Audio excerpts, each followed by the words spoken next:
This book is the most remarkable piece of literature this world has ever seen. The Bible has outsold every other publication, been translated into more languages than any other. Some people were so committed to the concept of this being God's book that they were even willing to die for that proposition. At the hands of Nero, they were fed to the lions, or they were burned at the stake by Bloody Mary, Queen of England. Others used this same book as a justification for crusades that killed hundreds of thousands of innocent people. This is the story of how the Bible survived from the time of Moses until it reached the shores of America on the Mayflower.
God's first written communication with man was called the Decalogue. It means the 10 words. You and I know it better as the 10 Commandments.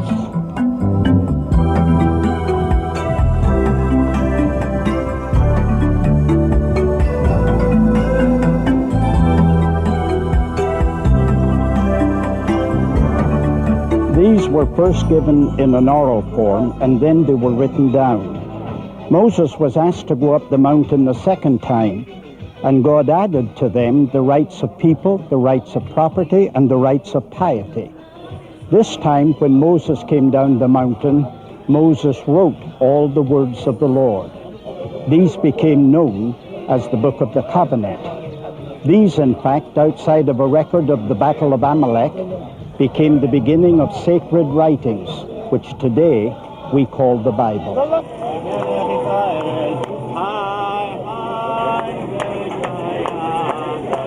It took 1,500 years to compile it. 40 different authors contributed, and they wrote in 3 different languages.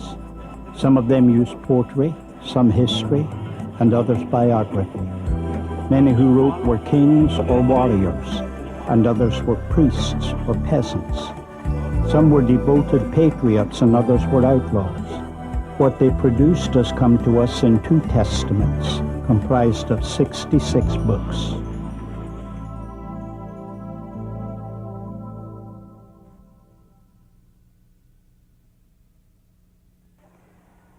There is a word that needs to be a part of your vocabulary if it isn't. The word I'm referring to is the word canon. It refers to the collection of books which constitute the Bible. I'm interested in the Bible as that related to the Jews. They believe that the Bible was given by men with a special revelation that came from God, and that it was ultimately and finally the authority of all matters. It was the highest court of appeal to which man could go. The Bible that they have is not any different than the Bible that we have in terms of the Old Testament. They will tell you that the canonizing of the Scripture is not something that happened overnight. It's not decided at one council meeting. It's something that gradually takes place by God. When it did, they divided it into 3 parts. They had the law, or what they referred to as the Torah. They had the prophets, and then they had the writings, or what is referred to as the Hieroglyphia. It happens to be that if you look in Luke's Gospel, chapter 24, and in verse 44, you will notice that is exactly the same division of the Bible that was given by Jesus. Writing was primitive, and there were no small letters or vowels or punctuation marks, and no spaces between words. and they wrote from the right-hand side of the page to the left. They only had 22 books in their Bible. It was, nevertheless, the exact same material that's in the 39 books of our Old Testament. But how did the accumulation of such writings occur?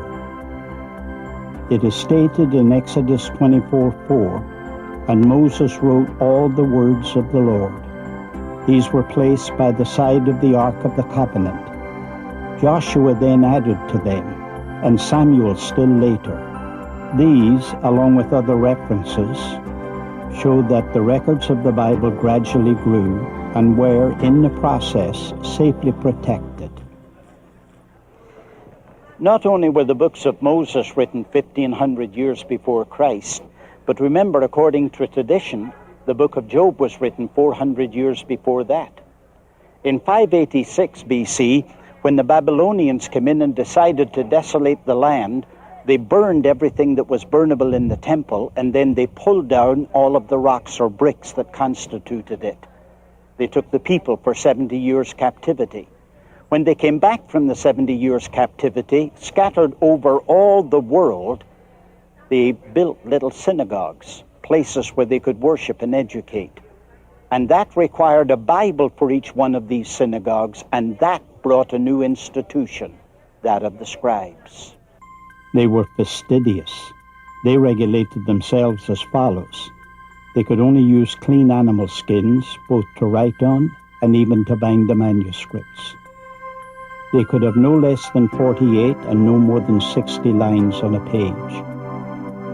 The ink must be black, of a special recipe.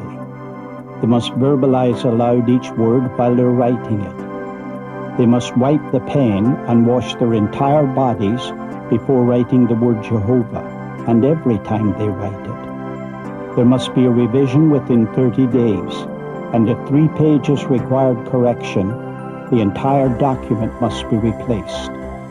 The letter, words, and paragraphs must be counted, and the document becomes invalid if 2 letters even touch each other. All documents could only be stored in sacred places, and all old and worn documents were buried with ceremonial pomp. Before the invention of the printing press, this painstaking process helped contribute to the Scriptures' remarkable accuracy when compared to recent archaeological discoveries.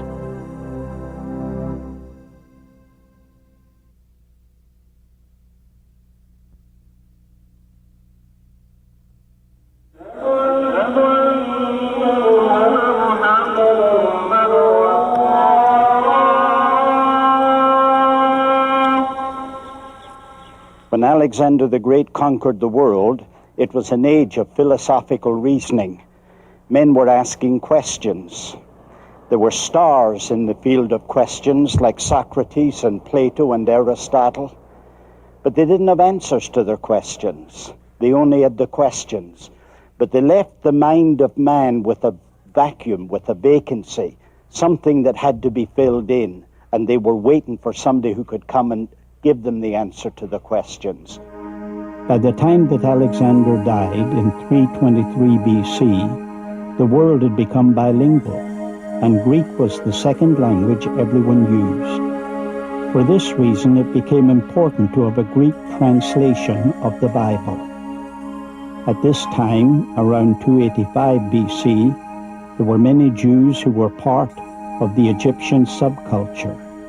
According to tradition, Demetrius of Phalerum, head of the world-famous library in Alexandria, asked King Ptolemy Philadelphus of Egypt if he could arrange to have a Greek translation of the Jewish law made for the library.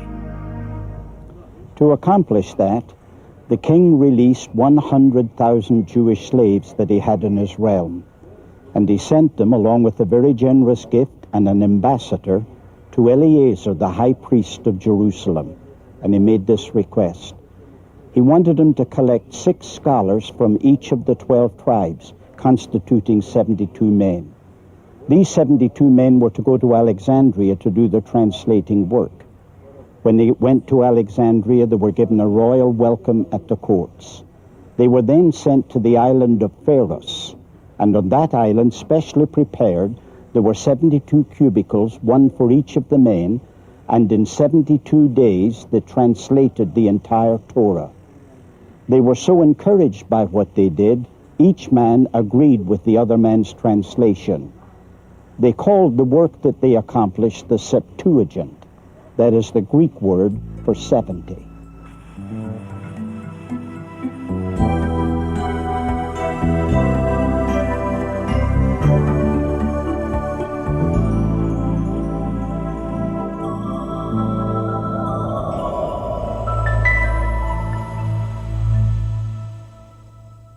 Ever since the Babylonian captivity, the Jews have been living under some form of oppression. The Old Testament is permeated with prophecies that foretell of a Savior who would liberate the Jews and crush their enemies. Both Jewish and Christian scholars will agree that a central theme of the Bible points to a Messiah, a Christ.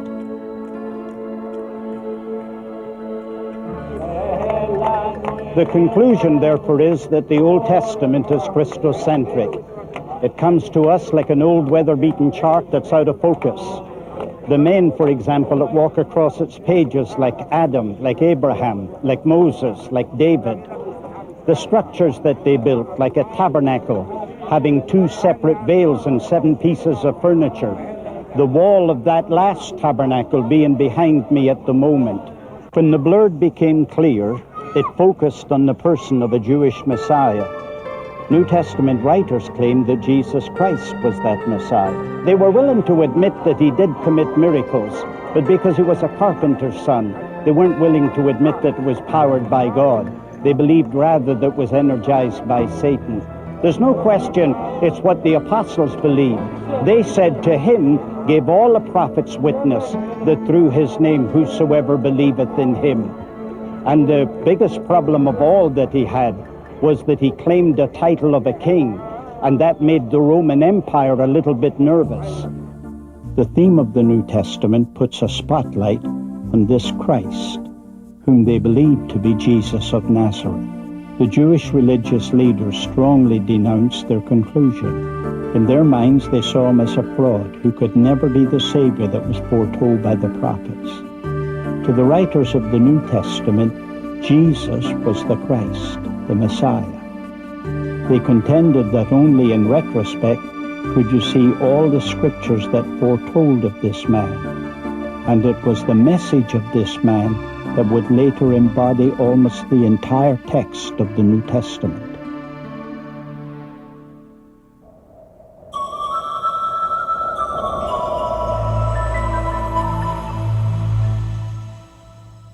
I invited you here to this little sleepy town of Bethlehem that goes all the way back into the book of Genesis because it has 1,000 memories. Some of them are tragic and some of them are triumphant. On these hills behind me, it's the place where David tended his sheep, and it's the place where Samuel the prophet came and anointed him so that he became a king over Israel.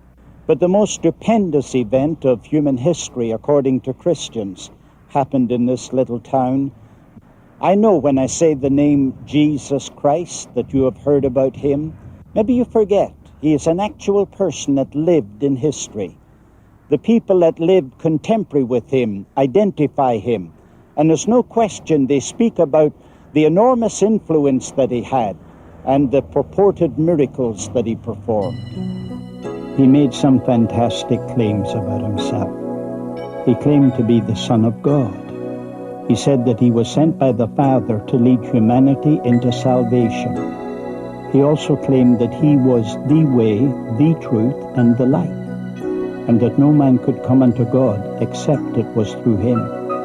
Confucius, Buddha, and even Muhammad never made such bold claims, but his greatest prediction related to his sacrificial death, to be followed by a resurrection from the dead 3 days later.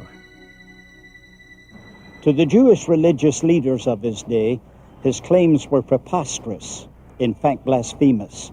So they handed him over to Roman authorities, and the Roman authorities took him to a place called the Place of a Skull, which many historians to believe at this location, and there, against a gibbet of wood, they crucified him. But this rock isn't the end of his story. Near the place of the skull where they crucified him, there was a garden, and in that garden was a new rock-hewn tomb. And in that tomb, they laid his lifeless body. It is believed by many historians that this could be the location where that happened. They took a large stone and rolled it against the door. They sealed it, and then they posted a guard of Roman soldiers around it.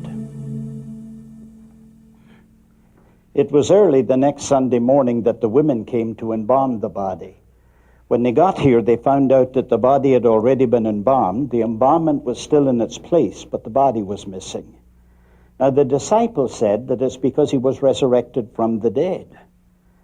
But the authorities tried to give every other conceivable explanation to explain why the body was missing. They said, for example, that the disciples came and stole it. But they never explained how they could have stolen it, and they never issued a warrant to arrest them. The soldiers said, "We fell asleep when we were on duty." But nobody ever reprimanded them for being asleep on duty.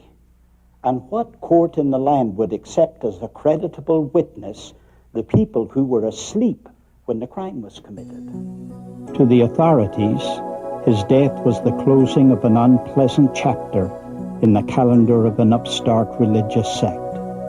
To writers of the New Testament, the resurrection of Jesus was an absolute confirmation that he was the true Messiah.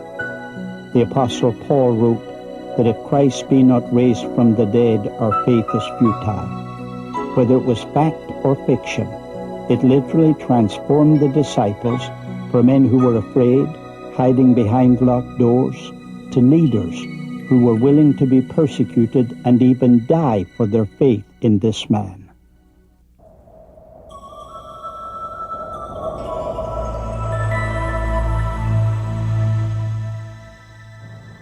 If we were to take the first century and divide it according to truth, it would fall into a threefold division. First, it was living truth. At that time, the master of the disciples was alive, and as long as he lived, his words were important.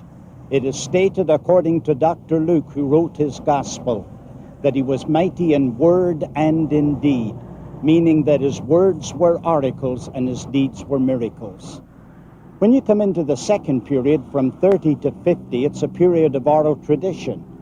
They didn't bother writing anything because they believed that he was going to come quickly and writing was unnecessary.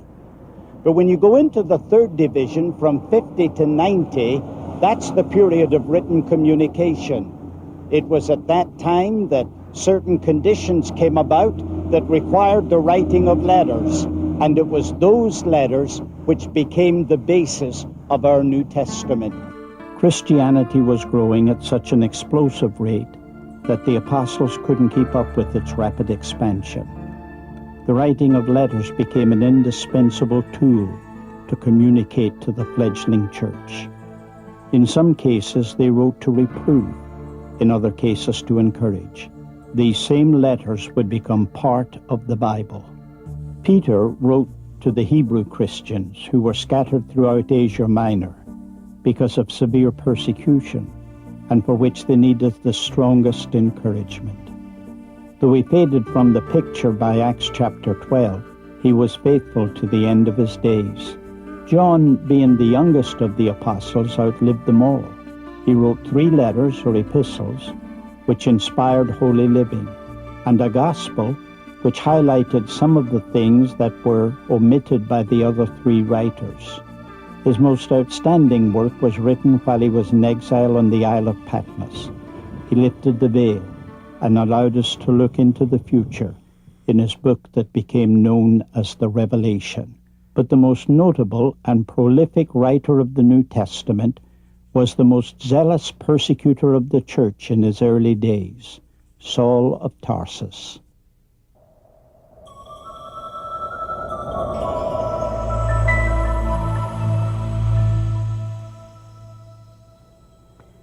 It had been 7 years since Jesus Christ had ascended, and a problem brewed between Hebrew and Grecian widows, and in order to solve it, they selected 7 men whom they called deacons.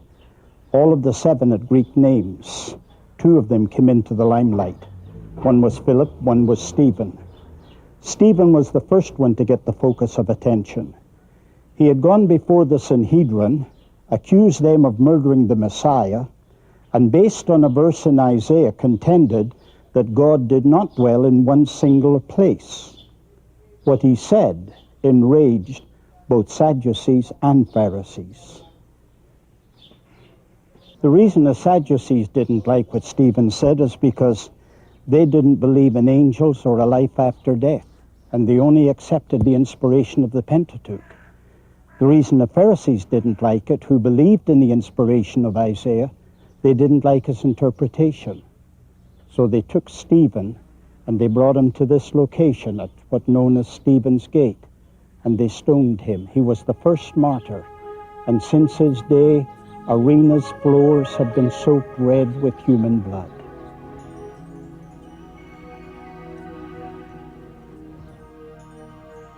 When that enraged mob started to stone Stephen, they had to take off their coats to do the job. There was a middle-aged man, inactive in what they were doing, and they put their garments at his feet. He saw things, he heard things, and he felt things that he never forgot the rest of his life. They referred to him as Saul, but he later became known to us as Paul the Apostle. Paul's home was in Tarsus of Cilicia, a Greek province, and its environment of philosophers, grammarians, and poets must have contributed to his mental skills. His family were of the strictest Jews.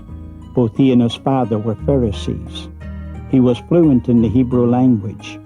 He selected the rabbinical college at Jerusalem for his training, and he sat at the feet of the highly esteemed Gamaliel. When he later stood before the Sanhedrin in Jerusalem, he informed them that he was a Roman, meaning that he held Roman citizenship. Their reactions to that information testified to its value. That citizenship exempted him from slavery, excused him from degrading punishments like scourging and crucifixion. It gave him the right to appeal any lower court decision to the emperor. And most important of all, it provided him with the freedom to roam the world. He became possessed of an uncontrolled passion to persecute Christians, as he had watched them do with Stephen. His thirst was insatiable. He enlarged the realm of his persecution, taking him on a mission to Damascus. And on that journey, through a vision, he was dramatically converted to Christ. His passion, however, never subsided, merely redirected.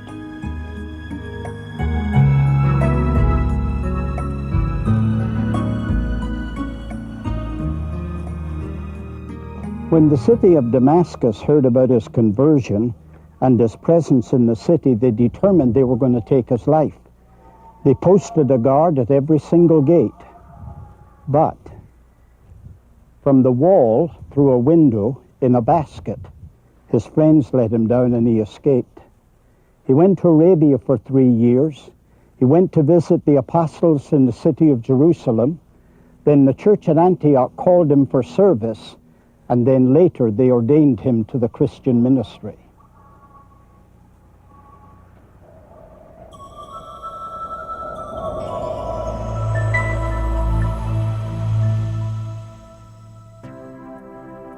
He became a legend in his own day.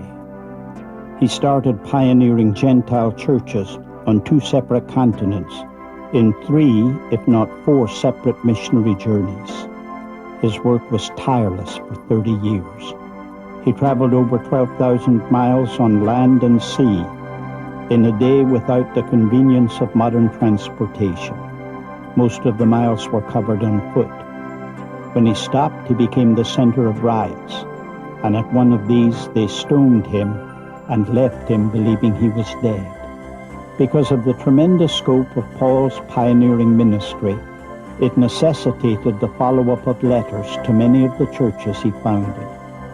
In this area, Paul became the most prolific writer of all the New Testament authors.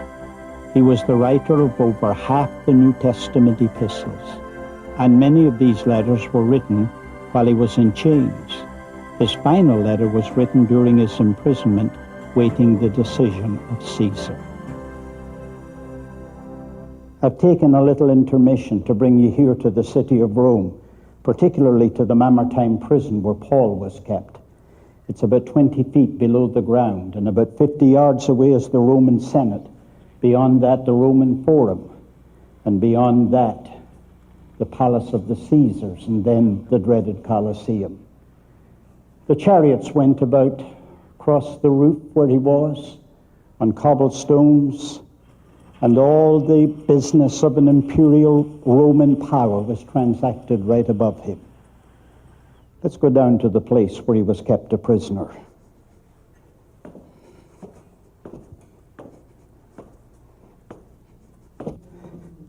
This is the actual cell from which Paul wrote that last letter that he ever wrote. He was in this location when he did it. When he wrote to the Romans, he earlier said that he hoped to have a prosperous journey by the will of God to come unto them. But when he came, he described himself as Paul the Aged. He had chains on his arms and soldiers around his body. He was cold. He talked about a cloak they had left at Troas. He was friendless. He said, Demas hath forsaken me, having loved this present evil world. He said, at my first answer no man stood with me, but all men forsook me. And he had the sense that it was all over. He said, I am now ready to be offered. If there was some way that it was possible for us to take the pulse of Paul so that we could tell what his heartbeat was and ask him a question, like, how are you doing, Paul? He would say, I am an apostle of Jesus Christ by the will of God, of Jesus Christ, unafraid of the imperial power above him, by the will of God, not changed by the circumstance that appears to be adverse. We said, what about dying, Paul? How do you feel about that? He would have said, the time of my departure is at hand. I fought a good fight. I finished the course. I've kept the faith. Henceforth there is laid up for me a crown of righteousness. In other words, when you measure the power of the pen, there's no way that you can question the fact it's sharper than any sword.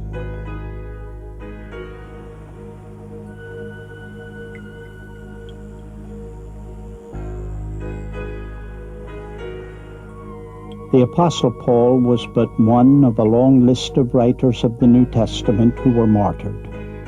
According to tradition, Peter was supposedly imprisoned with Paul, and Peter died at the hand of the Emperor Nero. He was brought out, whipped, and crucified with his head down. According to John Fox, the historian, Peter chose to be crucified upside down because he didn't think he was worthy to suffer in the same way as Jesus. St. Thomas, according to tradition, traveled to India, where he was boiled to death for his faith. The only apostle to escape martyrdom was John. It is believed that he even survived being boiled in oil. However, he lived to be a very old man. All the other New Testament writers were crucified, killed by the sword, beaten with clubs, beheaded, or burned to death.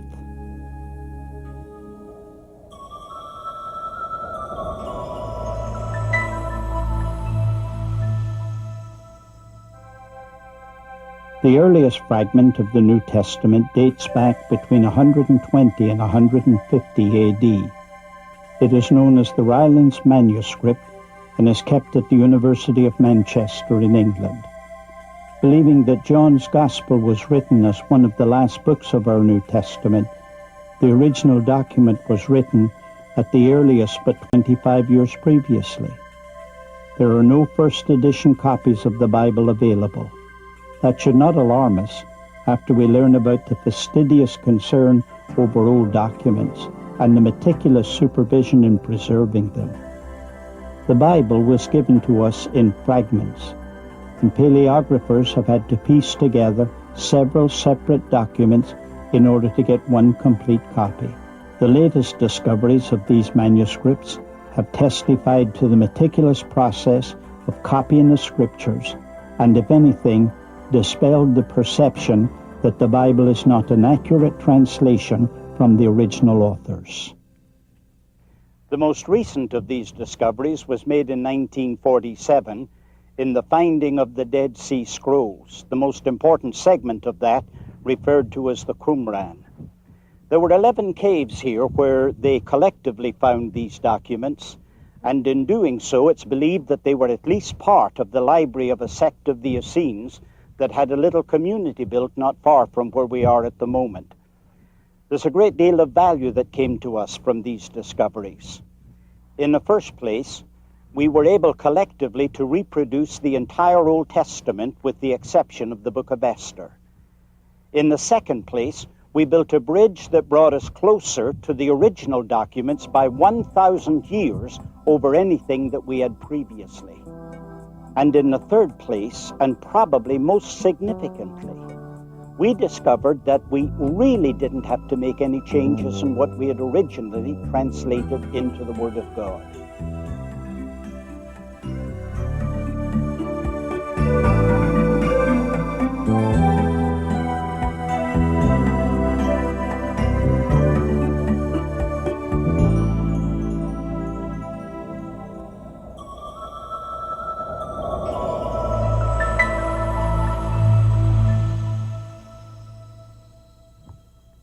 There are two major contributions that were made by Rome to Christianity, though maybe without intention. The first was in the field of administrative law. It dated back to 451 BC when they had what they called the 12 tablets. But the empire grew to become 120 million people, and with it they developed a legal process. In doing so, it was so well done that it became the basis of law in Europe, and especially in England. And because of England, in the United States, in Canada, in Australia, in South Africa, wherever English-speaking people were. And it was a contribution to Christianity inasmuch as wherever their citizens went in the world, they fell under their protection. The second major contribution was in building. I say building because their major concern was the mobilization of an army. They wanted to be sure that an army could travel as fast as it was possible, and therefore they built roads and bridges and walls. You can see beside me an aqueduct that was built in the 2nd century that brought fresh water into the city of Caesarea, and look at how remarkably well preserved it is today. These two factors and others greatly aided in the spread of Christianity. The catacombs under the city of Rome were used for a Christian burial ground. There are an estimated 4 million graves here. In Rome, there were 40 separate Christian congregations meeting just before the last persecution. By this time, Christians could be found in the Roman Empire as far away as England. Not only were they growing numerically, they were penetrating vertically through every social stratum. We know that the common people and the wealthy heard him gladly. Christianity could never have survived without the Bible. It was this the early church had in common. It became the very foundation on which they lived and died.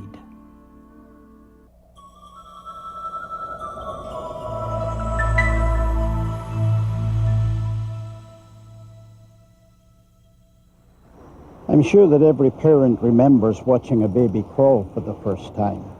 And I'm equally sure that you would love to have had a camera so you could have captured those first steps on film.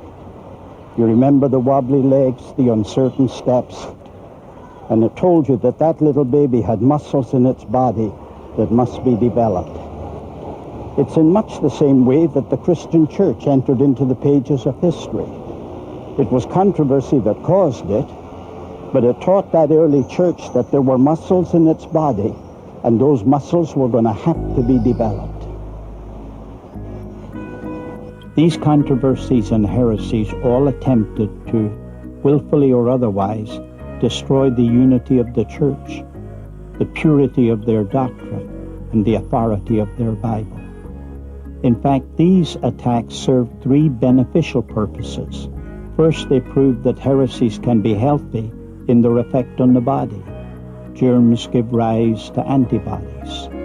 Second, false theologies were the instruments to give birth to true Christian theology. Finally, and most important to our story, conflict forced the development of an authoritative and universally recognized Bible. One of the most notable men who defended the church against these heresies was Polycarp. He was a disciple of the Apostle John and was appointed by him to be the pastor of the church in Smyrna. He was knowledgeable of nearly all the New Testament letters.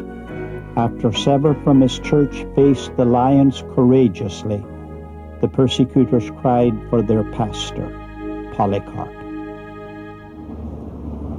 It was one of his servants under torture that told them where the master was staying. They went and arrested him, and they brought him to the city. The chief magistrate of the city took him into his chariot and asked him to call the emperor Lord and offer a sacrifice to him. When he declined to do it, they threw him out of the chariot, and when he hit the ground, he broke his ankle on the pavement. They picked him up and brought him to the arena. The judge in the arena offered him the opportunity to curse Christ, and he would be able to go free. And he gave his famous response to that: 86 years have I served him, and he never did me any harm. How can I blaspheme my King and my Savior? Realizing that he simply wasn't afraid of the lions, somebody in the stand shouted, "Let him burn." And it echoed all the way around the arena until everybody was shouting, "Burn him, burn him, burn him." When they ignited the fire, the executioner wasn't satisfied it was burning quickly enough, and so he threw a dagger into his body. When the ordeal was over, his friends came and stirred among the embers, found the charred bones, and took them and gave them a decent burial.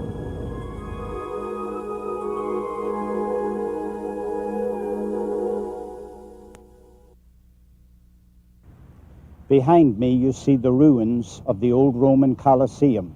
Began to be built by Vespasian in 72 AD and was completed by his son Titus in 80 AD. But then the Normans came in 1084, and they left it the way we see it today. Why is it left this much standing? Probably because it's a monument to Christian martyrs. There's no question it's the symbol of the power of imperial Rome. On the other hand, it's one of the dark pages in human history in which the church had to face bitter persecution. The story of the martyrs is told in 10 chapters. 10 separate waves of persecution rolled against the church. It had these earmarks. It was usually on a local level until the year 250, when it became an empire issue. Second, it was usually, though not always, centered in an emperor. The relief or subsidence came at the emperor's death.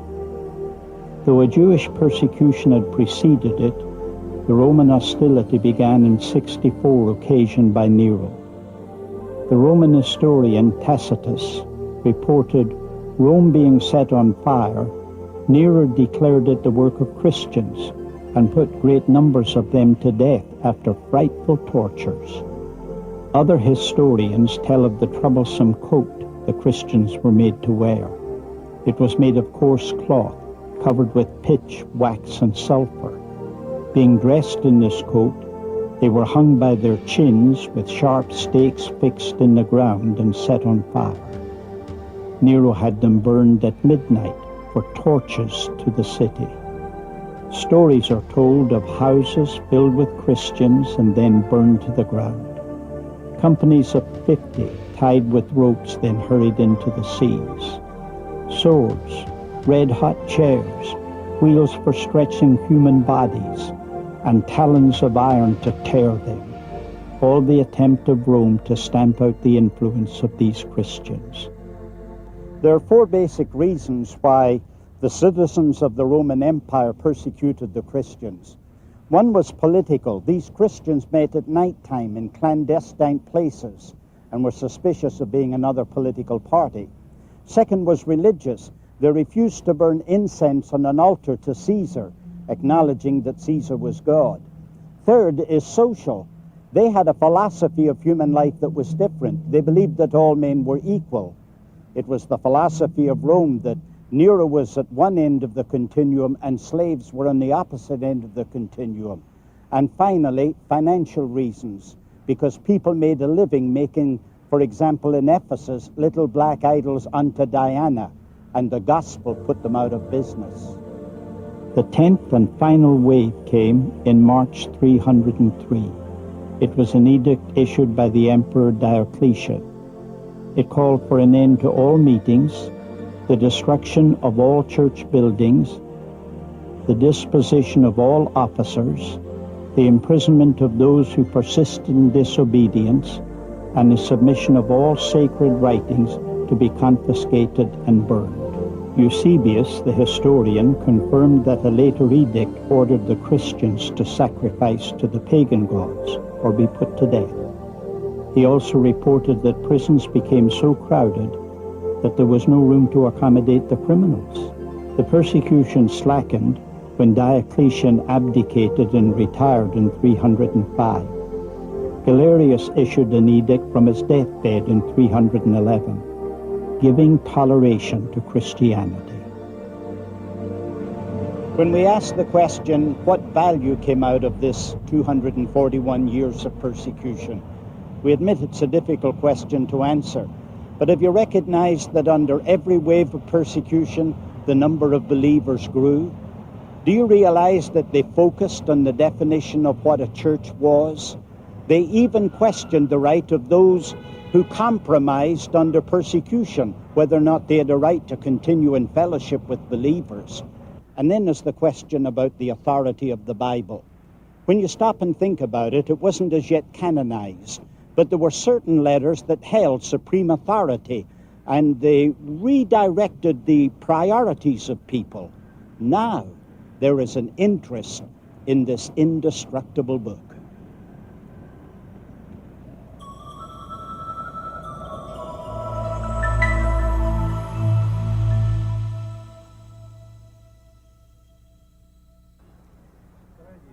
I am at the moment on one of the 7 hills of Rome, and probably it's the most important of the 7 hills.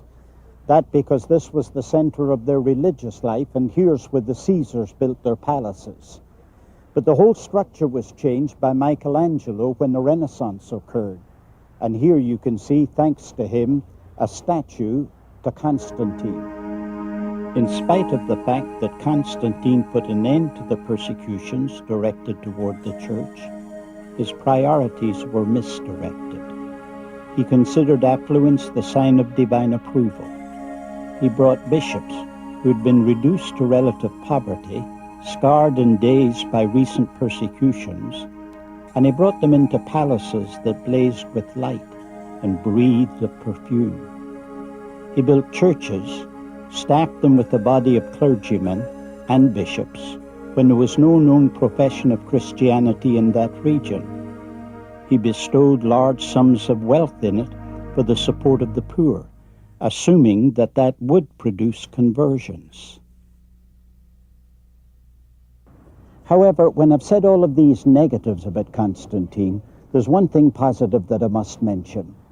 It was he that asked Athanasius if he would prepare 50 Bibles and have them copied so that he could take them to the new empire head in the east, Constantinople. That did one thing. That got people asking the question, what is the Bible? And that prepared the ground for canonizing of Scripture.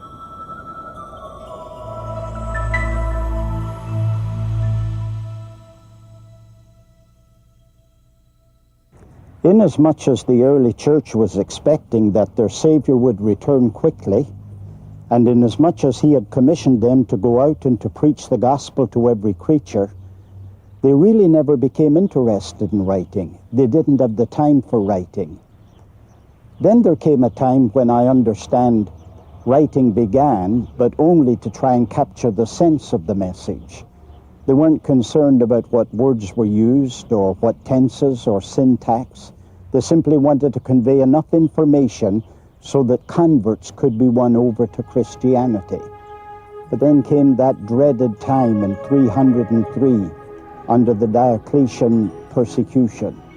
They did something then that they had never done before in persecution. They called for the destruction of all sacred documents. We don't know what we lost at that time. We believe that there were literally thousands upon thousands of documents that were taken from us because of that persecution. And as soon as that period passed, then came the reverse, an avid desire to know what was written. At this time, scribes became very busy, and in the busyness of those scribes, in what was purported to be copies of the sacred writings, there were literally 13,000 of those copies circulating in Christendom. It was at this time that the greatest theologian of his time, Athanasius, began to crusade for an authoritative canonized New Testament. When we talk about a canon, we're simply talking about a measuring rod, a plumb line, or acceptable weights used to balance scales. The word was first applied to the scriptures by Athanasius in the 4th century. The story of the canonization of the New Testament is not a recording of a simple act. It was a slow process which went through several stages. But in 367 AD, Athanasius wrote a letter in which he listed for the first time in recorded history the 27 books of the New Testament. In 397, the Council of Carthage gave the first official approval of the 27 New Testament books. The Church, in a generic sense, now possessed a voice of authority. To this authority, every council, conclave, priest, or pope, every deliberative body submitted. The Word became supreme.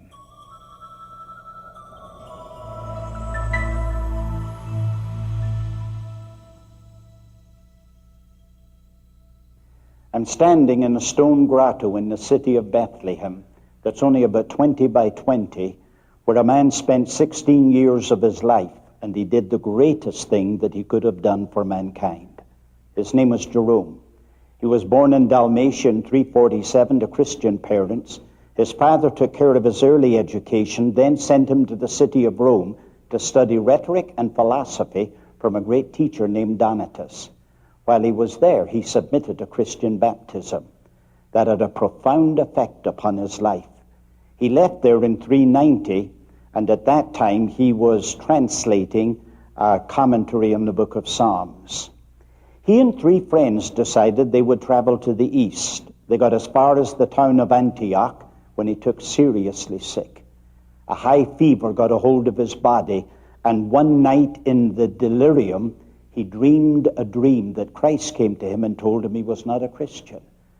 For that, he dedicated his life to what he considered to be the most difficult task possible, and that was learning and mastering the Hebrew language. The following year, he was in the city of Constantinople, and powerful preaching against Arianism moved him to become a defender of the faith.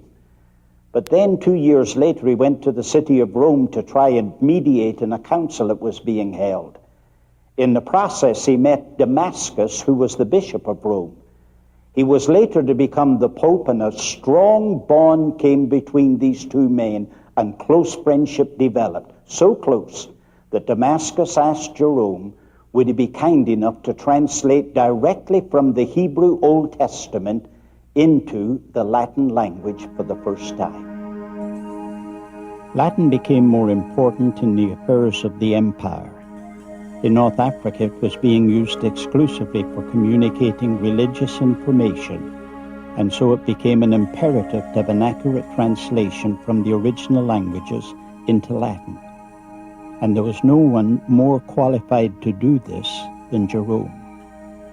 Jerome moved here to Bethlehem to live a monastic life and dedicated himself to this enormous task.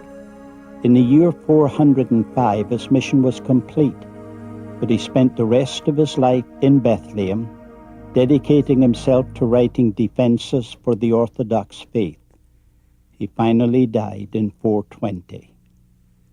Though his work became known as the Vulgate, or Bible in the common language, it also became the very instrument which blocked the road to any other Vulgate.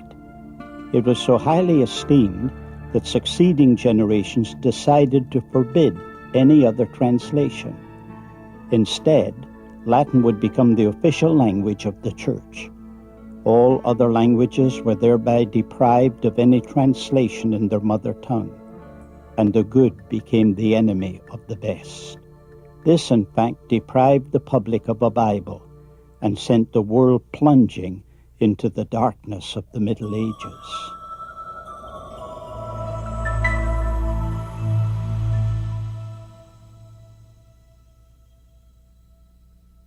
I'm standing here in front of a Trappist monastery situated between Tel Aviv and Jerusalem, and I'm here to introduce you to the subject of monasticism. Jerome had to come to Rome to mediate at a council in 382, and when he arrived there, he saw the secular influence on the church, the opulence of the church, the struggle for authority, and the absence of piety greatly disturbed him. So he became a preacher on monasticism.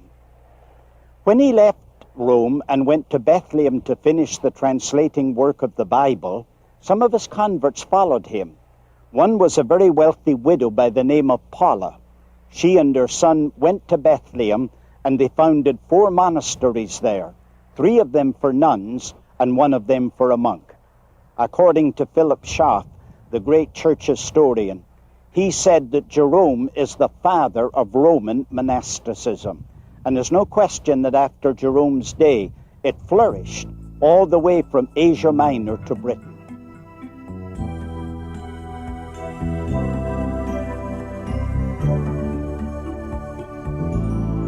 It's appropriate that I'm standing here by the tomb of St. Jerome, inasmuch as he's considered the father of Roman monasticism. If you were able to go to a monastery and peep through the window, I think what you would see would persuade you that they were the salt of their generation. The Benedictine order, for example, were very highly organized. Every individual had a specific task, both sacred and secular, and that's what helped to keep them separate from the feudal system of their day. There was prayer and praise day and night. There were vigils and vespers, but there was something more important than that. These places were really educational centers. The people that lived there spent their time writing or copying philosophy and literature. But they did something more important than that. They copied the scriptures. And they kept the Bible alive in a generation when it might have died. That's the reason for which we think of them as being white lilies in muddy ponds.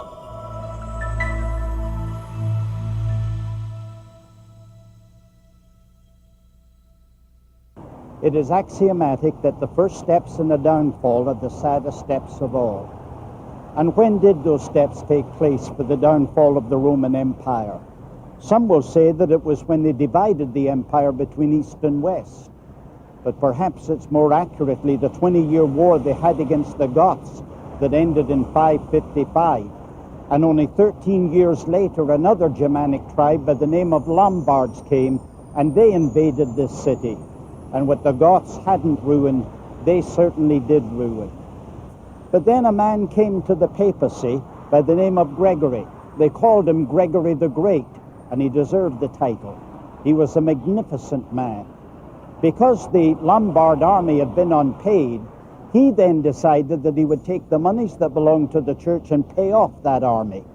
And by doing so, he became known as the savior of Caesar's empire.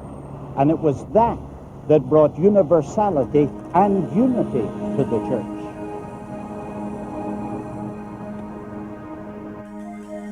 The church was the supreme power during this age, but this power is a sad chapter in the history of Christianity. The Bible was relegated to the closed doors of the monastery. It had been placed on a pedestal and confined to a language that only the privileged few could read. In the meantime, the church was consumed with its political objectives, and that ushered in crusades and other atrocities. Countless lives would be wasted, but now the church was primarily responsible. However, in the far-off Isles of Britain, the Bible was just starting to cause shockwaves that would change the course of history forever.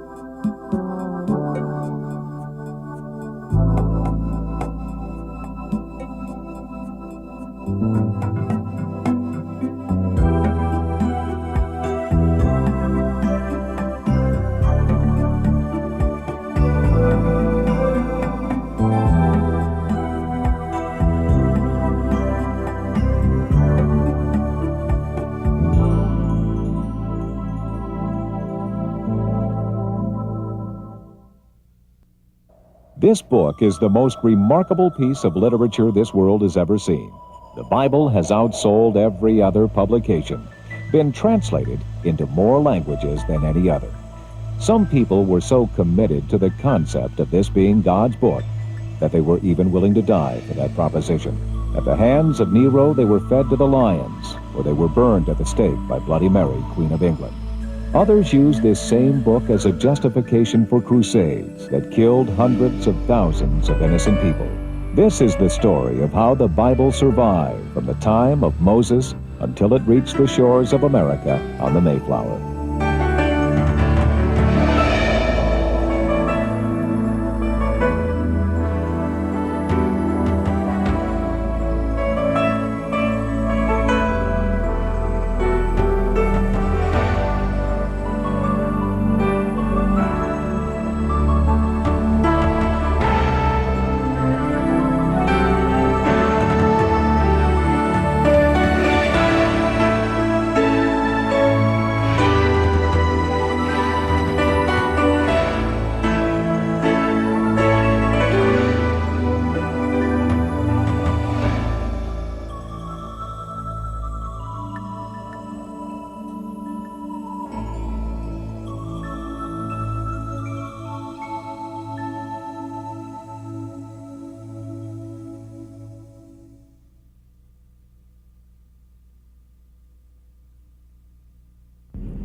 I'm in one of the famous taxicabs of London, on my way from the airport to the hotel, on what I might refer to as being a typical day in London. Our travels took us to Israel, and then we went to Rome, and now we've arrived in Great Britain. We looked at the things that made available to us a Bible in the first place.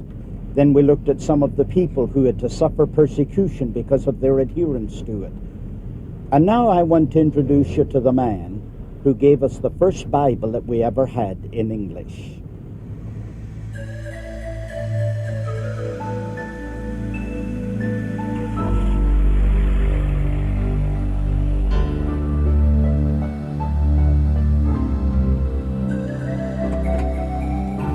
Thank you. Thank you. We're also going to tell you about the match that lit the fires of the Reformation. Stay tuned.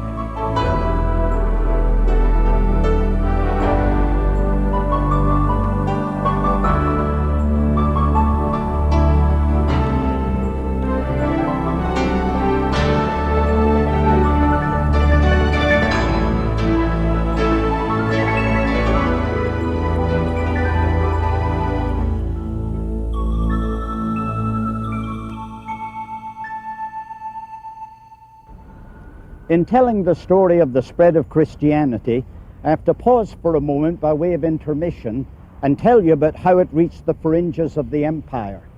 That's why I'm standing here next to an old Roman wall that dates back to 55 BC.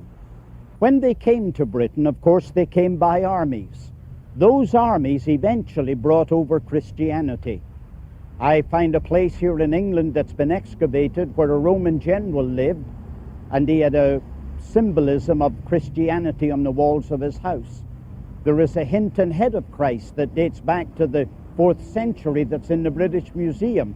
It's a mosaic that's made out of tile, and it dates to a period of time that proves that Christianity was in this island by the 300s. To tell a story of how it grew in this island, I have to introduce you to two very important men, and that's my privilege.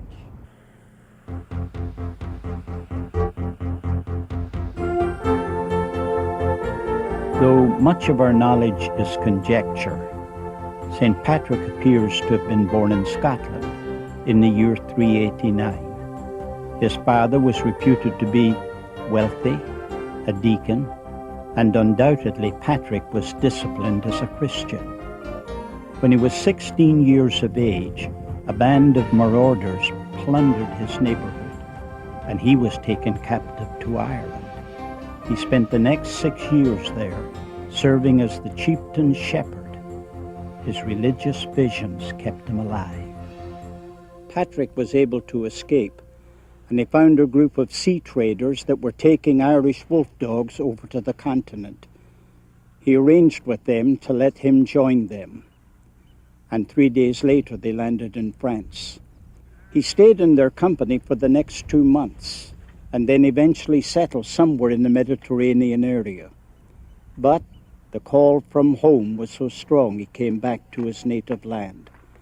According to the legend, one day he was visited by a man by the name of Victorius in a dream. He was carrying a group of parchments. One of these parchments was named Ireland. Victorius took the parchment, handed it to St. Patrick, and said, "Come and walk among us again."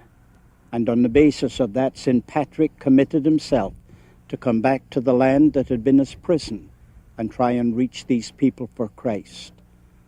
It was against the wishes of his friends that he did it. It took him 14 years to prepare for it, but eventually he came back. And according to the legend, it was at the ruins of Dunseverick Castle, where he made his headquarters, and from here he reached out until he touched all of Northern Ireland, and eventually influenced all of these people for Christianity. It was 461 when he retired, but at that time he was the Bishop of Armagh.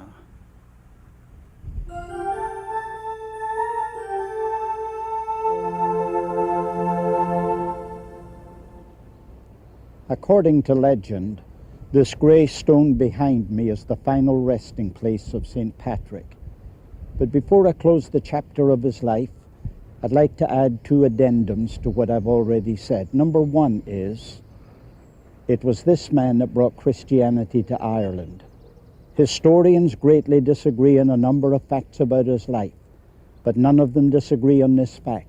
Ireland is indebted to this man for Christianity coming to the island. The second postscript that I want to make relates to the fact that apparently during St. Patrick's absence from Scotland, Scotland reverted back to paganism. But through the influence of St. Patrick in Ireland, 102 years later, among the thousands of people that had been brought to Christ, was another man who in a frail bark and 12 companions left this island and went over to Scotland to evangelize Scotland. And that man's name was St. Columba. Columba was born in December 521 AD in the northern part of Ireland known as Ulster. He was a descendant of a royal family, and according to many accounts, he could have been chosen the High King of Ireland. It was Finian, the leading scholar abbot of the day, who introduced Columba to a meaningful commitment to Christ and a systematic study of the Scripture. Columba was eventually ordained to the priesthood. He, along with several other young monks, began establishing monasteries. During this period, legend ascribes over 100 monasteries were planted by Columba. He decided to leave his native Ireland and become a missionary to Scotland, selecting 12 companions in an imitation of the early disciples. Columbus set out for the pagan lands of the northeast. They finally landed on a small island of Iona, about half a mile off the Scottish mainland. Columba moved quickly to build this monastery, which would serve as their missionary base camp. During this time, Iona became the very center of evangelization for Scotland and North England. He was even bold enough to share the gospel with the barbarian king of the Picts, which resulted in his conversion, which translated into relative peace between the Picts and the Scots. Columba, because of his love for the Bible, is crucial to the story of the indestructible book. He wrote poetry and dearly loved the poetic books of the Bible, especially the Psalms. Columba's example of self-denial and pious living was enforced by an abundance of reported miraculous manifestations of power, prophecy, and healing. It was his devotion to the Bible that made him the greatest missionary Scotland and England have ever known. At the age of 75, after a day spent transcribing a psalm, he arose from his hard bed to join his brethren at their traditional midnight service. Arriving ahead of them, and weakened from years of labor, he knelt before the altar and he collapsed. Columba revived briefly, gave his monks a farewell blessing, and died peacefully in the early hours of Sunday on June the 9th in 597. It's more than a coincidence that we should end the story of St. Columba by coming back to the grave of St. Patrick. I say more than a coincidence because it was Scotland that evangelized Ireland through St. Patrick. It was Ireland that evangelized Scotland through St. Columba. These two were associated with each other, much like father and son, like cause and effect. Their ministries were exactly the same. The effects of their ministries were exactly the same. And by coincidence, both bodies are buried in the same tomb. According to tradition, this is the gravestone of both St. Patrick and St. Columba.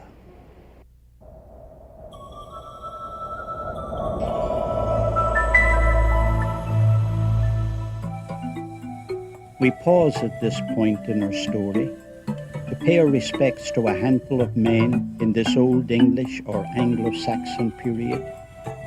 These men tried with primitive means to translate the scriptures into their native tongues.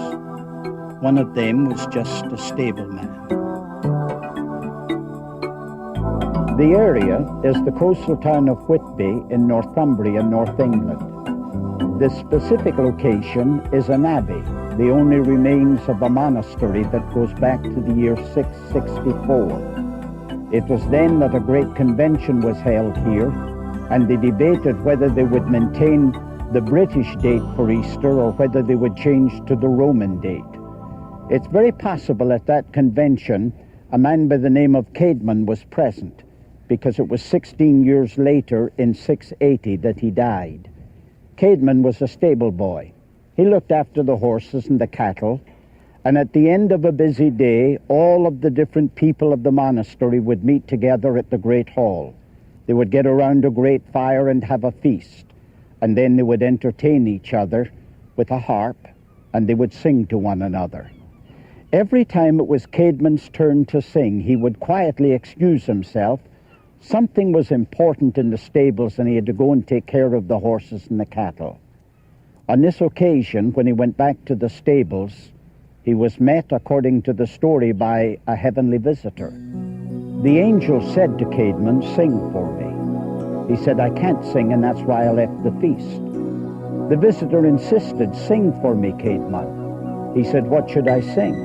He said, "Sing about the beginning of created things." Caedmon sang, and he not only surprised himself with his talent in singing, but even with the knowledge that he had about created things.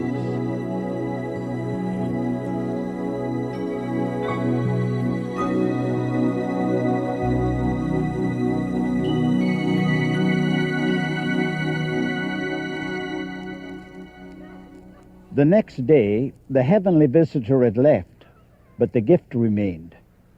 Hilda was the abbess of the monastery, and she determined it was enough to influence him to leave his secular life and join the monastery. Of course, if he was going to minister to people, it meant that he had to listen to a priest read the Bible in Latin and then explain to him in English what it meant. And in that, he would convert into poetry. That, incidentally, although primitive, is the first kind of translation of the English Bible that we ever had.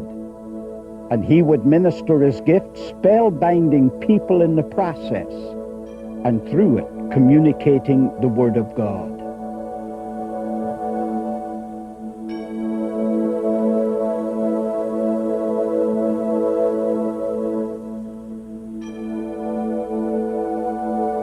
Christ is the morning star, who, when the night of this world is past, brings to his saints the promise of the light of life and opens everlasting day. That is a modern translation of Revelation 2, verse 28. You notice above it, it was written in Latin. That is as close as we can come today to the translation that was given to us by the Venerable Bede. The Venerable Bede is the fourth person about whom I want to speak, and the remains of that man are under this slab. This grave is housed in one of the wings of the great Durham Cathedral. The Durham Cathedral is one of the oldest, if not the oldest, cathedral in England. But how the body got to be here is a story of its own. It happened that the Venerable Bede died in 735. It wasn't until the year 1022 that somebody from this location went to the place of his burial and took the remains and brought them here. And they have been here ever since. But the place where he died and the place where he did his ministry is at Jarrow on the Tyne.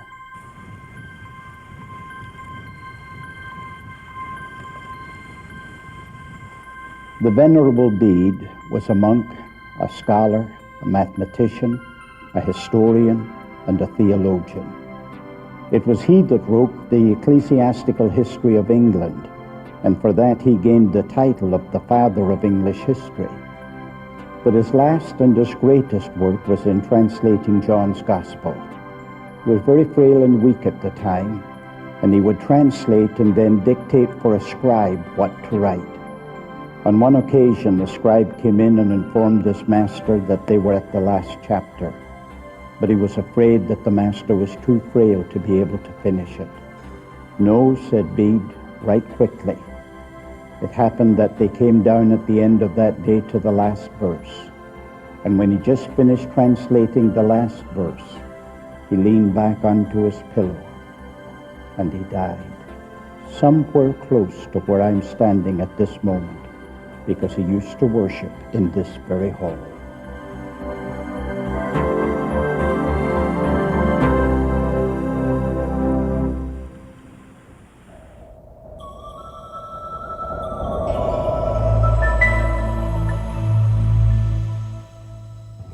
While I travel in a train through the spectacular scenery of the Alps, I'm reminded of a group of people that lived here during the Middle Ages. They were called the Albigenses.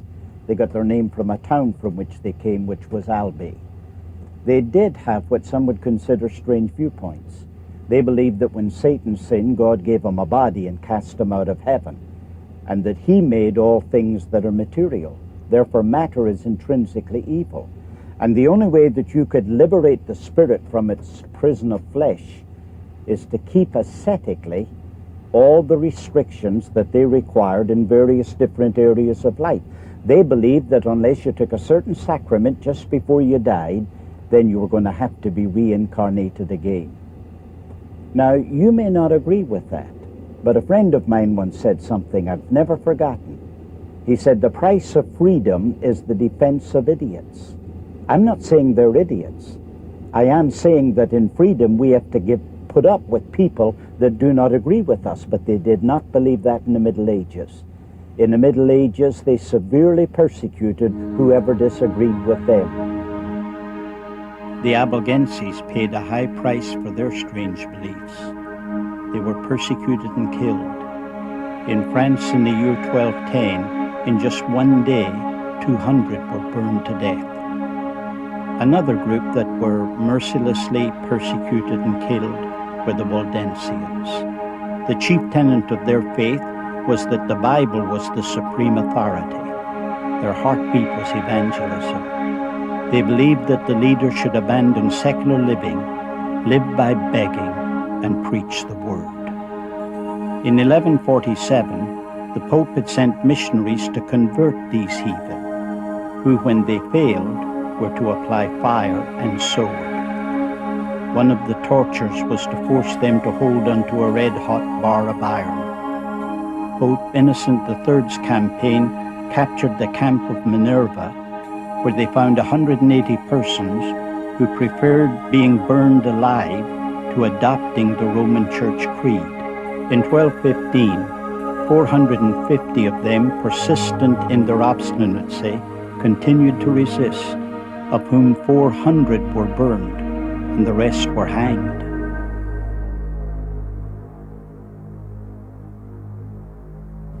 Persecution actually had the same effect that it had in ancient Rome. It multiplied the number of people and strengthened their resolve. It was then they came up into the Piedmont Valley in the Alps, and they did so to find a refuge. But then the world was shocked in May of 1655. Emmanuel II had taken his armies in to enforce an edict. The edict was that either you recant your faith or you vacate the place. And the world was stunned by it, because they had sent the women and children and the old men up into higher regions so that they could be safe, while boys and men stayed behind to agitate the enemy. But the enemy found that little hiding place where the old men and the women and children were staying, and they shoved them over the top, and they even took women with children in their arms and threw them over the top of those craggy mountains. And it was John Milton that said, "Their bodies lie scattered on the Alpine mountains cold." And he agitated Oliver Cromwell to write a letter publicly. And Oliver Cromwell did it, and it brought temporary relief for them.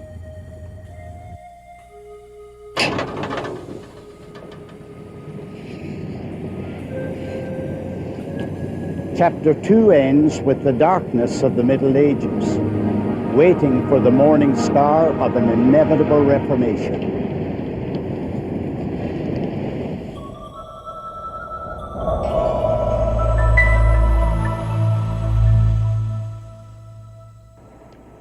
I'm on a boat at the moment on the River Thames in modern London. Behind me you can see the famous Tower of London, and in a moment the Tower Bridge. But this is not the London of 1324 when John Wycliffe was born. John Wycliffe, like any other prophet, is a man who comes as a root out of a dry ground. To give you an idea of how dry the ground was in the day in which he lived, let me tell you that he was born in 1324, about 6 miles away from Richmond in Yorkshire. He had an amazing mind. It was said that he was able to deliberate with men in council and argue until they didn't have a single question to ask or a response to give. Let me tell you about the courage of this man Wycliffe, because he stood against the power of the king, the power of the parliament, the power of the university, and even, the worst of all, the power of the imperial church. Let me tell you about the charisma of this man. He was able to gather around him a group of men who were willing to go out for his convictions and die by being burned to death. If there is one word that summarizes the day in which he lived, it's the word flux. Everything was in a state of change. In looking at the major changes of his day, I think the first thing that we have to look at would be languages. Anybody want free storms for fire? No! What's in there for a pound in a bloody chain? The first important area is in that of language. The people that lived in that day spoke Middle English. Now technically that's the same language that we speak today, but if we had been listening to them in that day, we wouldn't have understood them. And conversely, if they were with me here on the streets of London listening to me, they wouldn't be able to understand what we were talking about. You see, English is a conglomerate of languages, and it has gone through 3 separate stages.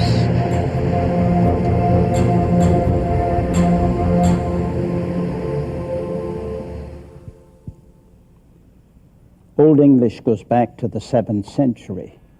You've got to remember that this is an island, and it's only 600 miles long, from John O'Groats to Land's End. That's from the top of Scotland to the bottom of England.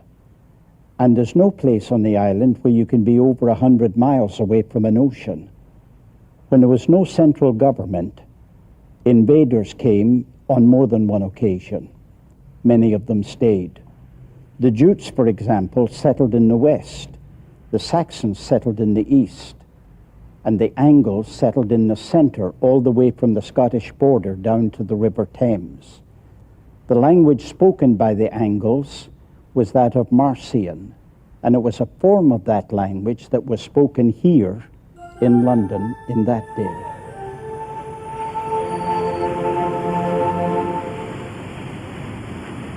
When William the Conqueror arrived in this land in 1066, it was only 260 years before John Wycliffe was born. And he spoke another language. He spoke French. But when they decided that they wanted a common language for the people that came in and out of the port of London, it wasn't French at its base, it was Marcian. But then it grew by stealing words from other languages. For example, they took words from the Germans, they took words from the French, they took words from the Greek. And in fact, they had 2 basic sets of words, because the man that worked in the field, for example, he spoke a bit lamb. But the man who was being served at the table, he spoke a bit mutton. There's no question that there were 2 men that greatly advanced Middle English. One was Geoffrey Chaucer. He wrote poetry, and everybody's familiar with his Canterbury Tales. The other one is John Wycliffe. He wrote in prose, and his pen was prolific. There's no question about it, these men were peers. They were friends with each other, and they greatly influenced each other.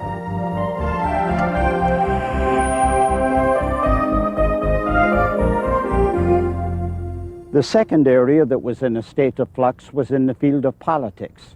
Back in 1066, when William the Conqueror took over this land, he governed it through barons. These barons collected taxes and marshaled armies for him. He handed his throne to his successors, and one of them was King John. When King John inherited the crown, with it came enormous debts, and he had to enlarge on those debts because he wanted to go to war against France. But the barons were stubborn with him. He tried to avoid them. He even promised the Mohammedan king of Morocco that if they would aid him with an army, that he would become Islamic. But they didn't accept that. He couldn't go to the Pope because he had violated the Pope's laws by appointing his own Archbishop of Canterbury. In spite of all his efforts, King John was forced to come to an agreement with his barons, and they forced him to sign a document that is known as the Magna Carta in 1215. That signing took place on this island behind me by Runnymede on the River Thames. John Wycliffe would take that document, the Magna Carta, and weave it into the fabric of England's religious and political life. And one of the tools that assisted him to accomplish his task was his Bible.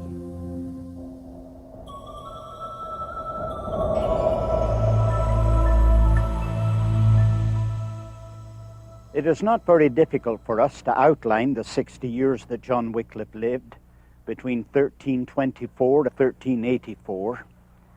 The first 16 years of his life were lived in obscurity as far as historians are concerned. And then he moved here to the city of Oxford. And when he came here, he came to be a student, and he spent the next 16 years in the pursuit of a Bachelor of Arts degree. The following 16 years, he was working on his Doctor of Divinity degree. And for the last 12 years of his life, he was here at the university for 11 of them, teaching in one of the colleges here. If you go back to the year 1167, the French had kicked the English students out of the University of Paris, and they came here to the city of Oxford in order to build a university. But the people of the city didn't like the idea. In fact, a very serious controversy erupted between the people that lived in the city of Oxford and the students that came here to study. It was so bad, in fact, that in 1209, a number of students decided to stay here no longer. They went to the city of Cambridge and they built another university. And for 600 years, there were only two universities in England, this one in Oxford and the other one in Cambridge. When Wycliffe was 24 years old, a dreaded Black Death was crawling across Europe, and it finally arrived in England. There was no cure. Its tentacles touched both rich and poor, the young and the old, and it put stark terror into the heart of Wycliffe. The people of London used the open acres of the ground at Smithfield as a common burial site, where they were actually burying 200 victims every day. They continued that daily dirge until the plague had claimed over 100,000 lives. There's no question but that those plagues had an enormous effect upon his life. In fact, two of the major factors in making the man into a reformer, one of them did relate to those plagues. It had a powerful spiritual effect upon him. I don't know why, but with the commonplace of death, he started getting a holy fear of God. And it started to get him think about his priorities. And he started reshaping what his priorities were. And he lost all his fear of men. It didn't matter to him whether it was a pope or a potentate. As far as he was concerned, truth had the highest priority of everything. That spiritual experience in his life went down into his very heart. In fact, as far as he was concerned, it touched every crevice within his soul. He was transformed and had a whole new relationship with God. The second significant thing that happened in his life was all due to the atmosphere here at Oxford University. He came here to Queen's College, but he graduated from Merton. We don't know why he changed colleges in the middle of his studies. We only know that he must have been an exceptional student. For 4 years after he got his Bachelor of Arts degree, the master's position of Balliol College was conferred upon him. And 1 year after he became the master of Balliol, he was ordained to the ministry. Then he was given an assignment by the government. The first was in Fillingham in Lincolnshire, and the second one was in Lutterworth. When I say that it was conferred by the government, you must remember that is the day when the church and the state were one and the same. And all the tithes that came into the church went into the state. And the state made the assignments for those that would be the ministers of these various parishes. Therefore, for him, it was the conference of what they called a living.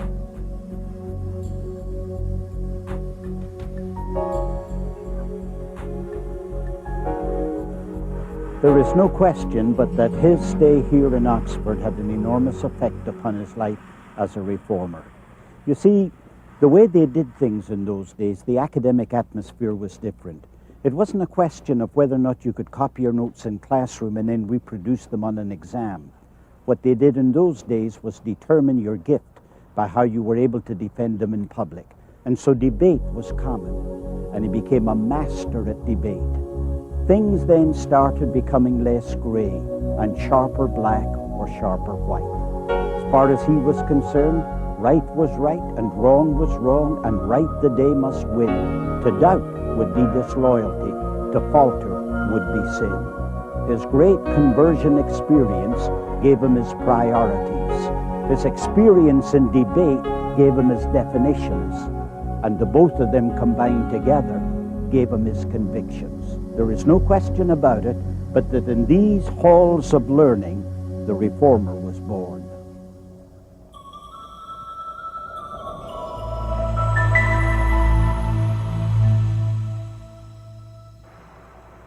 About that time, a state of Cold War existed between the city of Rome and the city of Oxford, and it was being fought on two fronts. The first was in the field of politics. All the important positions of the state were being occupied by members of the clergy. And why not? They were the educated group, they were the influential group, and they were an aggressive group. But it was believed by Wycliffe that it was a calling beneath their dignity. They were called to something higher than participating in politics, on top of which it was considered poor for politics. At the same time that Wycliffe produced a tract on the subject, the Houses of Parliament presented a petition to the king, and both of them dealt with the iron grip that Rome had on the country of England. There's no question about it. Assignments were being given and positions were being held by people who were not members of this country. They lived as foreigners and they took lucrative salaries out of this country. Some of them never put their foot on the soil of England. In fact, they had their salaries brought to them. There were inferiors that were being bought, sold, and traded for favors to their ecclesiastical superiors. It wasn't so bad, but insult was added to injury when Frenchmen were being appointed to these assignments in England. Remember, that's happening at a time when England is involved in a 100-year war with France, and that only inflamed passions in this country. It was because of that that the Houses of Parliament passed two very important statutes. The first upheld that any foreign church appointments within the English realm must first get the king's approval. The second law prevented any foreign court from demanding trial or exacting a penalty of any Englishman until he was tried before an English court. It also nullified any writ demanding an Englishman to appear for trial in a foreign country unless they got permission from England's Parliament. However, 12 years later, in 1365, the Pope demanded that the British Crown pay taxes to the Church. To add insult to injury, the following year the Pope issued an order that the King of England appear in Rome and defend himself. Those decisions on the part of Rome trampled Parliament statutes. 6 years later, Rome sent an agent to collect the Pope's taxes. The agent promised Parliament that he would do nothing offensive to the king's interest. However, when he arrived with his extravagant and pompous retinue, his costly robes and large staff of accountants, Wycliffe could immediately see that he was promising what he could not perform, and he attacked him in a tract, accusing him essentially of being a liar. With Wycliffe's influence growing, within 2 years the king conferred on him the rectory of Lutterworth, and eventually he was appointed as a chaplain to the king. The other battle in this Cold War with Rome was in the field of theology. Wycliffe denounced the doctrine of transubstantiation. The doctrine was of recent innovation, dating only to 1215. The Church contended that the elements of the communion were literally transubstantiated into the actual body and blood of Christ. Wycliffe saw serious problems in the interpretation given by the Church.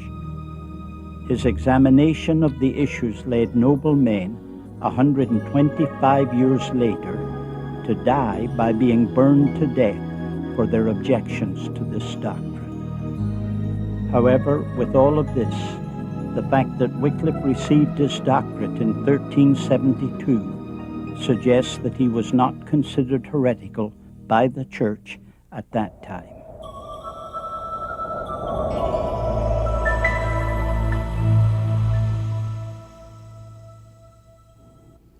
When a sense of religious hopelessness darkened his spirit, then John Wycliffe would lecture to his students on the gross immoralities that were in the church in his day.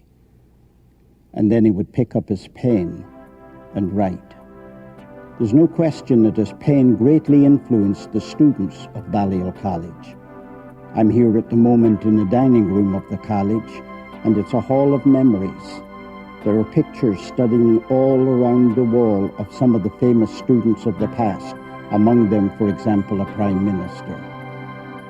When John Wycliffe realized that influencing the student body at Balliol College was not enough, it was then that he dedicated himself to using influence by the pen. You must remember that in his day there were no printing presses. Every document had to be handwritten and then painstakingly reproduced in order to circulate among the public. We don't know how many documents he did write, but we do know that there were 200 separate manuscripts that came from the pen of John Wycliffe.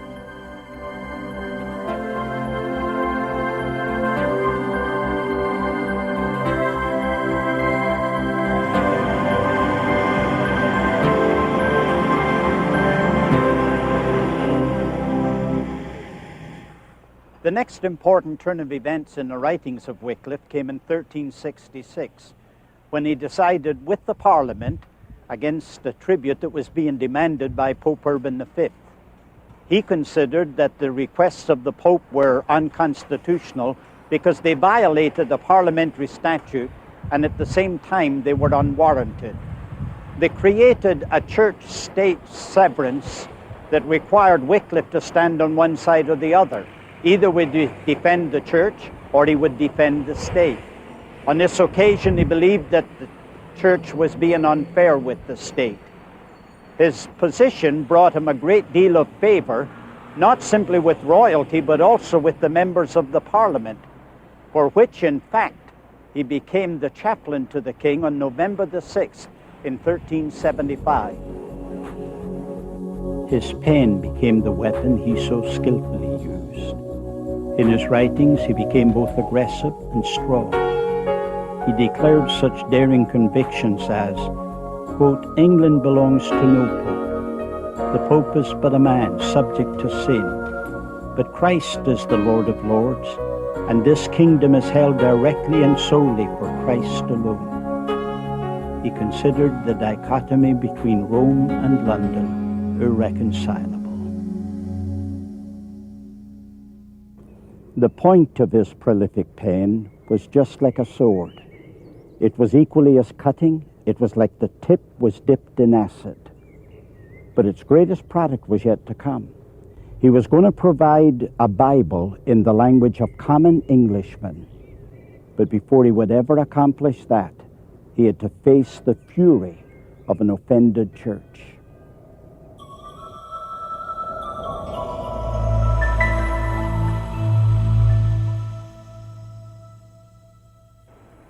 After Wycliffe wrote his Civil Dominion, then all the threats against him were going to have to become attacks.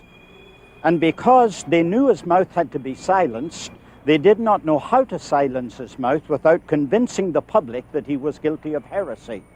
In order to convince them he was guilty of heresy, they were going to have to put him on trial.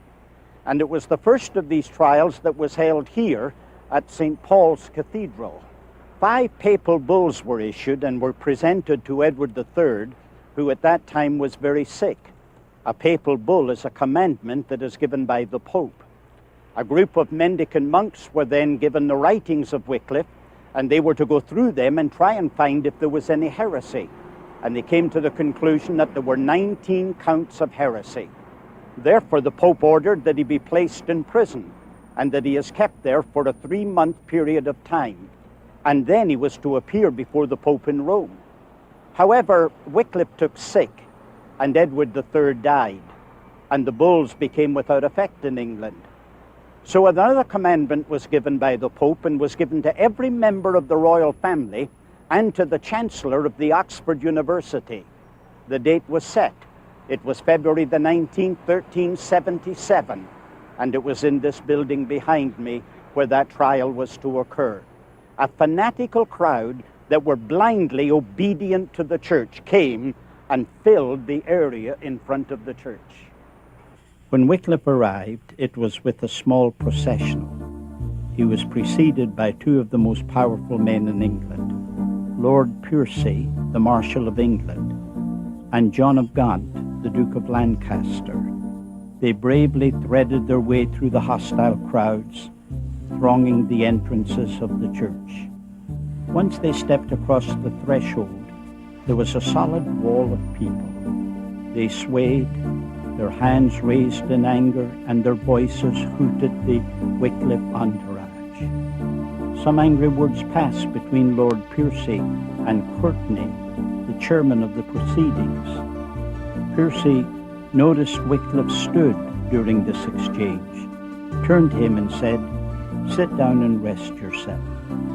This assumption of authority enraged the chairman, and he screamed, "It is unreasonable that one, cited to appear before a bishop, should sit down during his answer.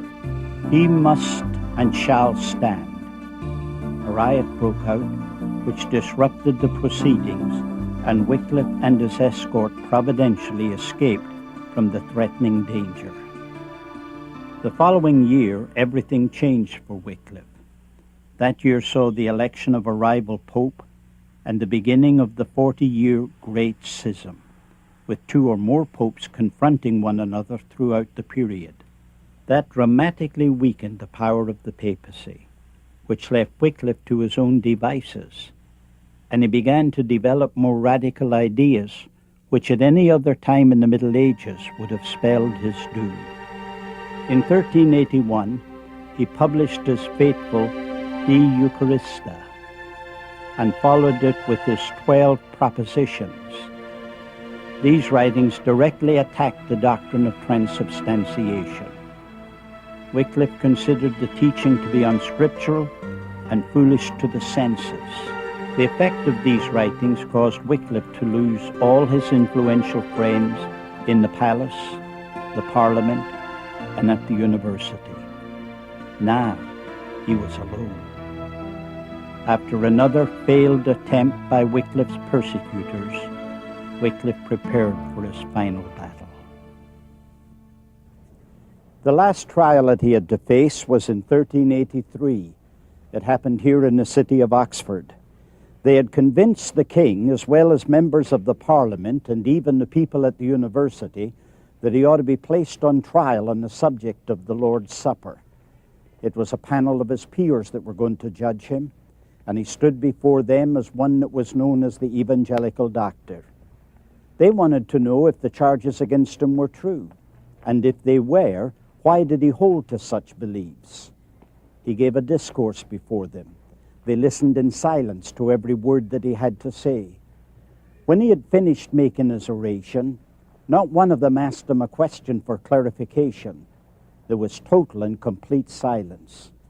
He waited for instructions from them, but there were no instructions coming from them.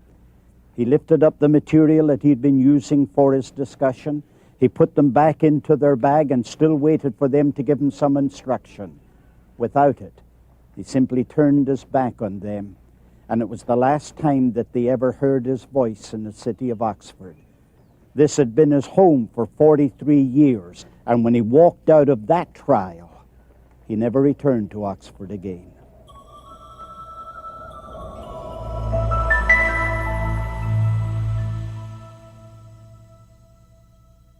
In 1378, Wycliffe and his disciples began translating the entire Bible into the English language for the very first time. It is impossible to overestimate the influence of this remarkable work. Wycliffe maintained that the Bible contained the whole of God's revelation, that there is no need for any further teaching to be supplied by church tradition, the Pope, or any other source. Moreover, that all other authorities, traditions, and even popes must be tested by the Scriptures. And finally, that the Bible is to be available to all Christians, even to commoners.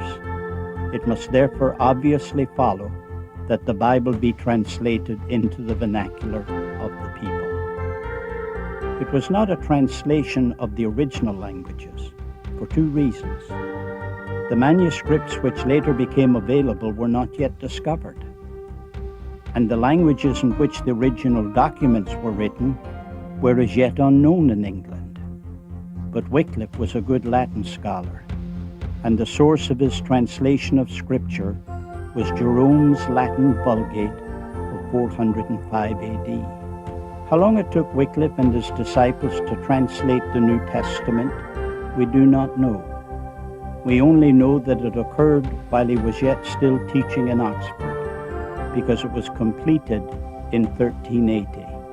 Assuming that the translation work took a couple of years, implies that it was necessary because of the result of threats on his life at St. Paul's and later at Lambeth Palace. He verily believed that he would end his days either in a dungeon in one of the 7 hills of Rome or on a burning pile in London. He once asked, "Why do you talk of seeking the crown of martyrdom? Preach the gospel of Christ to haughty prelates, and martyrdom will not fail to find you." What, he said, should I live to be silent? Never. Let the blow fall, I await its coming. He deduced that life was uncertain, that no abiding effect would result from his efforts, apart from this tool, the indestructible book, in the hands of young preachers. In 1382, he finished the Old Testament, and for the first time in the history of England, the people had a Bible in their own language. Behind me is the parish church at Lutterworth, where John Wycliffe was the rector for the last 12 years of his life. He didn't come here permanently until he had left Oxford, and then he came to duplicate his Bibles. To reproduce one of his Bibles, all of it being handwritten, it took 10 months. And different historians give us different costs for purchasing one of those Bibles. They cost somewhere between 30 and 40 pounds. If they cost 40 pounds, then that's 9,600 pennies. And that, remember, is a day when a chicken could be bought for 2 pennies and a hog could be bought for 4 pennies. John Fox, the historian, said that people would bring a load of hay just so that they could possess one of the New Testaments for 1 day. And it was stated that some of them would work for a month and give the entire earnings of 1 month's labor in order to own 1 page of that Bible.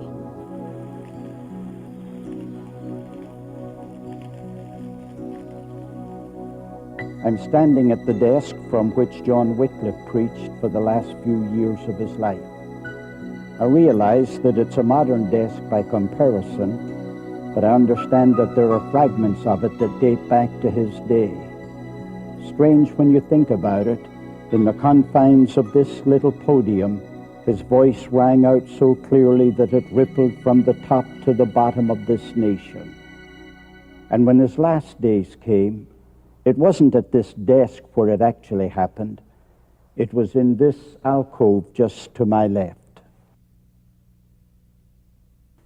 It was on the 28th of December in the year 1384 that the famous rector of this parish conducted his last communion service of the year. In fact, it proved to be the last communion service of his life, for while he was conducting the service, he suffered a stroke, and kind providence allowed him to fall back, and he fell into this actual chair that's sitting behind me. 4 men got up from the congregation, and they quietly walked forward, and they picked up the chair from 4 corners with his body still in it, and reverently they brought it out through this side door and then across the grounds to the parsonage. It was exactly 2 days later, on the 31st of December, that he breathed his last breath. I don't think anybody will dispute the fact, but that man released an irresistible force in England. It brought light into darkness. It liberated a church. It elevated society to the extent that we feel the impact of it today over 600 years later.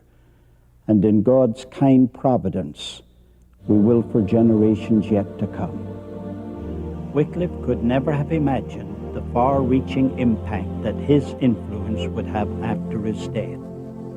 Wycliffe disciples would take the Bible that he translated and, like a seed, plant it throughout England. In fact, Wycliffe ideas were also influential on the continent of Europe.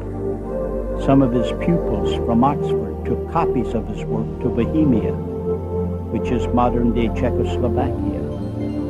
His teaching influenced a rise in the dissent that resulted in the burning of John Huss in 1450. Huss was just one of an army of Wycliffites who were to be persecuted and burned at the stake.